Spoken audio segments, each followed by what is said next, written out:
This is the morning shift. Chef Nation, please get excited. Please get excited with us because we manifest things around here and we're saying it right now. The future world champion of the UFC in the Flyweight division, our brother, is in the studio right now. Kai, don't blink, Cutter France. Welcome, my brother. boy. Good boys. Welcome to the show. Thank you. Bro, you're 3 weeks out. Like that, when you're in a high intense environment at the moment. Like, what's life like? I know when you get to the fight and that whole week is a high intense sort of, feeling, but what's camp kind of been like and how are you feeling 3 weeks out? Well, I've known about this since the start of the year. So, I've just stayed training. I didn't go to Vegas for the Warriors game. I didn't go to Sydney for any UFC events. I just knew that this was to come. I didn't have a date set, but I knew that it was going to happen. So I just, put my best foot forward and just kept my head down and just got better, bro. If I haven't been in the gym, I've just been at home with my whānau, just giving back my time. And now we're in the trenches. Sparring's pretty intense. Training's pretty hard and fast. Getting ready for a 5-rounder, 25 minutes, a long time. Yeah. I'm in a good place, bro, mentally, physically, and spiritually. Absolutely. I want to get into more of that later. I do just want to take a step back. I remember speaking to you at an event a few weeks ago. Obviously, kind of being ready for this fight now, but you've been ready for a while. How was it? What was it like? Because there were rumors about being on the Miami card, and then what kind of happened there, and like how did that affect your prep going into this? Yeah, I thought I was on Miami. I was messaging Pantoja, my opponent, like, is that us? And he's like, yeah, bro. That's what the UFC have told me. Yeah. And then we're waiting for Dana to say our names, and then nothing. And we're like, what the hell's going on here? And then, they just decided to push us back.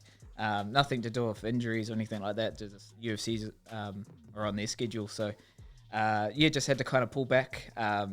It's like a preseason or a fight camp's like a 12-week kind of building block. So you do 3 weeks of hard training and then like a deload week. So it just meant I went into a deload week when I didn't get on that card. And more time to prepare. So, I know I'm fighting the champ. I know I'm fighting Pantoja. So it doesn't mean that that doesn't change. Like, we can still game plan, still, get ready for that one guy. It just means conditioning-wise, not doing the 5-round spiders, not going too hard, too fast, because you don't want to burn out. So it was a good thing. More time, more things that we can do to get ready. And, I've just been, I'm excited because I know that this is bringing in my best, 32 years young, coming into my prime. There's no better time now than, a multi-athlete putting all the spotlight on me and my culture, all my people. And, in a time where the government's not pro-multi, but they're gonna recognize when I'm putting all that spotlight on us. And when I make that walkout, everyone knows that that's one of theirs that's representing, and that's what I channel, that's what I tap into. And I'm not chasing a title, I'm chasing mana. So that's what I'm tapping into. That's what's fueling me. That's the modi that I'm feeding off. And, for the countdown, I welcomed my ropu that I've been training with. Yeah, I saw that. For was awesome. Matatini, just around the knowledge. Yeah. I wasn't there to make stage. One day, hopefully. back line? Right, hard out. But I couldn't be backline for the countdown. They said, can you just come around and get right in the middle? Because that's what we're here for. So privileged to be able to do that haka that my ropu Te Poho o Hini Kaihukura did it to Matatini. And I still retain that haka, and I was locked in. So when I brought them in for the countdown, we did the haka in the cage. And it felt like it was my Te Matatini stage. Like I told the ropu after, I said, bro, I had tears in my eyes because I just knew my tupuna would be proud because I'm bringing, my heritage, my culture with me, but doing it authentically. And, I had all my brothers next to me, like 20 tane. The UFC and the overseas fan have never seen this before. Absolutely. And if I don't do this, who else is going to do it? So it felt like it was meant to be. And everything's flowing right now in my life. Whānau's thriving, in the gym. This is all just aligned. I haven't forced it. And that's what makes it exciting because it's meant to be. I just would love to just touch on that a little bit around identity, and I think a lot of, for those who are listening that don't understand sort of where we're from in the world, Aotearoa, New Zealand, sometimes if you're not raised in the Te Ao Māori space, obviously we have friends now who grew up in Kohanga, Kura Kaupapa, But it's not something, if you don't grow up with that, you kind of, you have this thing where you are Māori, but, you know, you haven't kind of explored that part of yourself yet. But as you've grown, and I've definitely noticed it in terms of who you're becoming outside of being a fighter, your identity as a family man. What's that journey been like? And even like, you know, when I saw that on your Instagram, bro, I got chills. And, you know, what was some maybe gems that those guys were sharing with you in terms of, you know, Te Ao Māori and what you can take from the fight? Yeah, it's just, you know, my parents pulled me out of kohanga at an early age, and they thought one day I'd come back to my, you know, Te Ao Māori and be reconnected.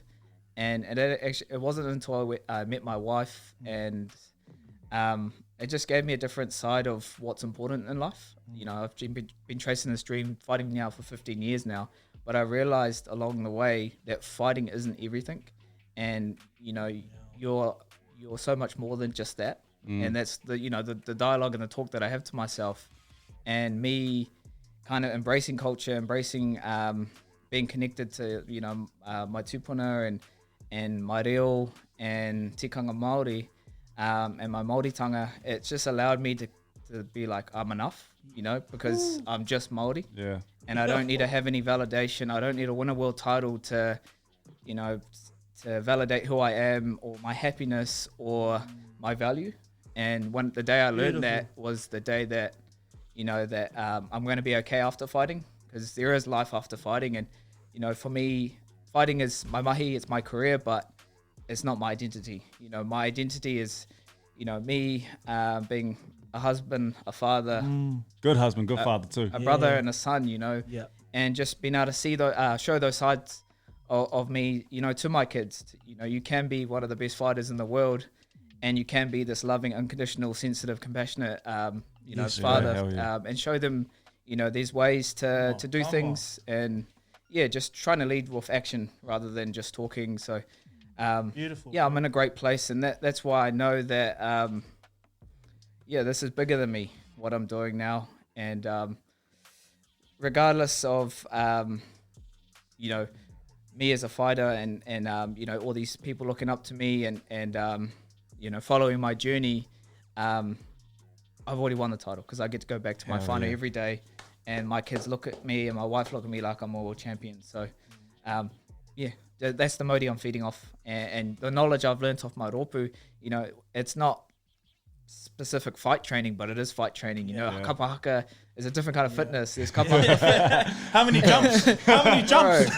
And like doing patu with a pounamu patu, and how heavy that is, and you just forearm, got to do baby. hours and hours of repetition and flicking and morako, learning how to sing and do haka at the same time. Like you have to be Breath really control, really conservative with your energy and be efficient. And then it's just coordination. So, you know, tapping into our protocols and the ways our tupuna would have, you know, prepared for battle or prepared for what they're about to go do. I'm just in the modern day version doing that, and it's been cool because it's just happened organically, being with the ropu and being guided by Jeff and Neti, the pose of the ropu. It's just been an amazing experience, and I really feel fulfilled when I do that, because it fills that cup, that void that, you know, I didn't grow up doing kapa haka, but now being a part of it, I really get it. And I really, that's the same energy that I have when I go out and fight as when I, you know, we unleash and do a haka. It's cool that we're doing it all together. And one day after I retire, I would love to go back and do takiura or full immersion te reo, where I can dedicate all my time to it. It's so hard to do online courses when you're teaching yourself, and it's not the same when you're, you know, at a marae, immersed in it, doing it every day. Even though my kids go to kohanga and my wife teaches them as much as they can, I would love to be, you know, right there all with in. them. Yeah, exactly. But at the moment, I've got a lot on my plate, so just doing what I can. But the ropus, they're like, this is your wānanga, you know, you doing kapa haka, that's you immersing in the culture, and just special that I could get to do it and bring them with me. Bro, and it's no surprise. We've obviously known you for a long time, but the way that you've been fighting and just the way that you're talking about everything, there must have been this beautiful crossroads. Feels like 4 or 5 years ago, and just watching you in the ring now, there is that direct correlation of You just and you look so confident in that ring. It just kind of feels like it's a perfect storm of why now is your time. Yep. And we're here in it. No, thank you, bro. I had a speaking the other day with a school that came into our gym, and then one of the students was like, "Sir, do you have aura?" And I was like, "Bro, listen here, young blood. In Aotearoa, New Zealand, we don't say aura, we say mana. Yeah. So it's a presence you have when you walk in, and you don't need to announce yourself. You just have it, and it's something you can't buy. And you know, fighting's been my vehicle. It's been my passion. So I've been able to chase something that you know, that's what I want to do to inspire rangatahi and the younger generation. Whatever your vehicle is, go after it. You know, the only limitations that you have are with what you put on yourself. So if you can go out there and you know, go all in if you have to, or whatever your inspiration aspirations are in life, if that's in music and arts or education or in sport, there's nothing stopping but yourself. 100%. Kai, can I just ask, I mean, UFC 317, Sunday the 29th of June, T-Mobile Arena in Las Vegas, that's a long way away from home. Yep. How do you bring home there? How do you ground yourself when you're so far away from whānau, from friends, from the whenua? Like, how do you bring that in? Well, the beautiful thing about Las Vegas is it is home for me. It's business. Took your talk, my boy. Took your talk. I've fought there probably 8 times now, and you know, it's there is comfort there. Like there is our routines we have. We'll be in the one of the hotels, and they'll look after the whole team. All my whānau will be there. The PI's there, so we've trained there many times before. They'll shut it down. We trained there too, you know. You guys train there as well, you know. Cafeteria. So it's comfortable. There's everything there.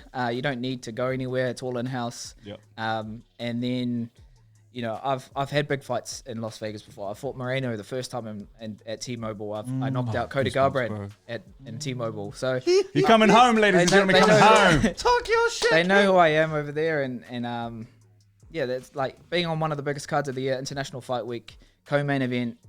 The main event's Ilia Topuria versus Charles Oliveira. So an amazing main event that everyone will be tuning in.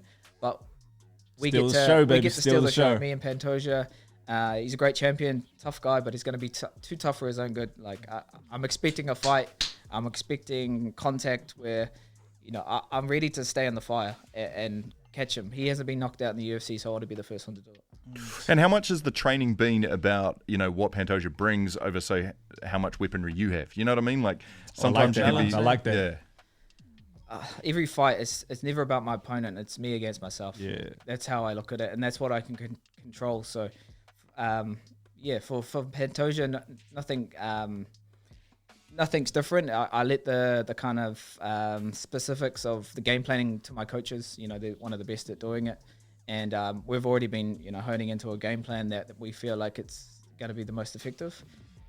And that's just coming forward to take his head off. And yeah, like he's tough, he's durable, never been stopped. And we fought each other 9 years ago in the Ultimate Fighter. Yeah. It was only 2 rounds, so it's not on our record. But a lot has changed in 9 years. You know, I'm not the same fighter. He's not the same fighter. And yeah, I'm the only one that is in that top 5 that hasn't fought him yet. So Here we go, baby. yeah, I'm excited. It's a great matchup. You know, stylistically, I've got the best takedown defense in the UFC flyweight division. I wouldn't be the wrestling coach for the Warriors if I didn't have good takedown defense. Hey, good year too. You know the deal. The success is right here. But that's right what I hand love too. about being a part of the club at the Warriors, that I'm still in my career, you know, going out and not just, you know, trying to help the boys in their career and talk and give them that push. You know, I can go show them as well. So Now they say they'd be like, Kai, getting us. it's a good one. Guys in there. They're all in. Like, I love the buy-in that the players have there, because there's sponges that they love on the mats, because it's different, and it's, you know, they can really see the benefits from, you know, time on the mats and pushing each other. And yeah, the boys are amazing, and just knowing them personally, you know. So Who's the most promising? Be honest. Who's the best out of the Warriors boys on the mat? on the mat? There's some that I know they've done training before. They do that. Oh, I just picked it up. First time here. Marata always has guys in rear naked chokes. I'm like, bro, I've never taught you that. Stop giving your back and trying to guillotine everyone. Kai, could you allow us to dream with you a little bit? You know, you're living out a fighting dream right now. You're about to fight for and make that a reality to become a champion. When you've dreamt about that in your dreams, when you go to sleep or while you're awake and you in your mind's eye can see it, Dana wraps the belt around you and you gets announced Kai de France. Like, what has that felt like for you? What has that been like for you, that you know it's going to happen? Yeah, I visualized it so many times, and it's so like clear that it's already inevitable, like it's gonna happen, and it's so I'm so sure of it because I don't just see it, I believe it. I believe you too. And my yeah, bro, and it's exciting because it's like this fight's bigger than me. Like I said before, like that's what's fueling me. It's like whatever happens in there, I know I'm gonna be okay because I'm not alone. Because I have all my 2-pointer behind me, all that aroha and support from back home, and when I'm in that space, I've just got clear intentions of what I want to do, and whatever he brings in there, I just know that I can surrender to the moment, be present, have a clear mindset, and it's kill or be killed. Like I'm ready for it. I have a follow-up question. Sorry, he to made that. me feel like I do. You got me in a rear naked Sorry, drink. my bad. Where we're from in New Zealand, you know, you can call it tall poppy. There's a thing in society amongst our people where people, I don't know if it's insecurity or they have a complex sometimes about someone being assured in themselves about a dream, and we all know that sometimes to get to where you want to be, there has to be an element of delusion, you know, but now where you are, it's backed up by 10,000 hours plus of hard work and dedication. I'm probably more asking this for the shifters that are listening, but you know, what's that been like for you, bro? To, you know, we know your story with being at school, not being the most confident, being bullied, suddenly becoming this fighter, having a dream to get into the arena, getting into the arena. Now a championship fight awaits you. Being called delusional at times, telling people your dream, and you know they're looking at you like, okay, that's cute. Like you made the UFC, but I don't know if you can be a champion. Just quickly, like for those that have a dream, and we all know the arenas are everywhere for people. It's all different types. What's a gem or some advice you have for people in that experiencing that? You don't need to listen to anyone else but yourself. Like if you listen to other people and you took their advice, you wouldn't be anywhere. You know, I didn't start this sport because of that. I started this sport because I wanted to challenge myself, and that's what martial arts taught me, is all these tools that I had to learn as a boy to navigate into a man. And it's just consistency. You just got to keep turning up. You know, I've had to fight for my career. I haven't had this undefeated record and, you know, had the smooth sailing rise to the top. Like I've had setbacks. I've had speed bumps. I've had a lot of learning curves. A lot of times where should I just go get a normal 9 to 5? Like, do I want to keep doing this? But through years, you know, initially it was like, well, I don't have anything else to fall back on. This is all I know how to do is fight.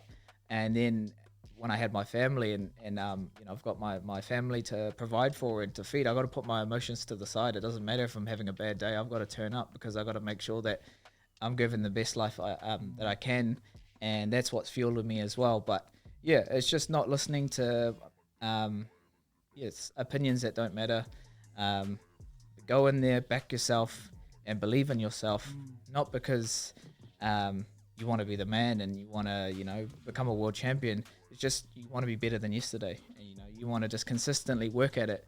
And you know, I've come back from a lot of losses, but I turn up on Monday and I dust myself off and we go again. Just keep working at it until we can. And you know, my goal is to obviously win this world title, defend it, and venture off into the next thing. You know, and put my energy into something else. Obviously, help the Warriors win a premiership. Come on, that's a good year for us. That's on the bucket list as well. So, you know, I've been a fan for the Warriors for years, and being of service to the team, it's special to me because you know I grew up on this club.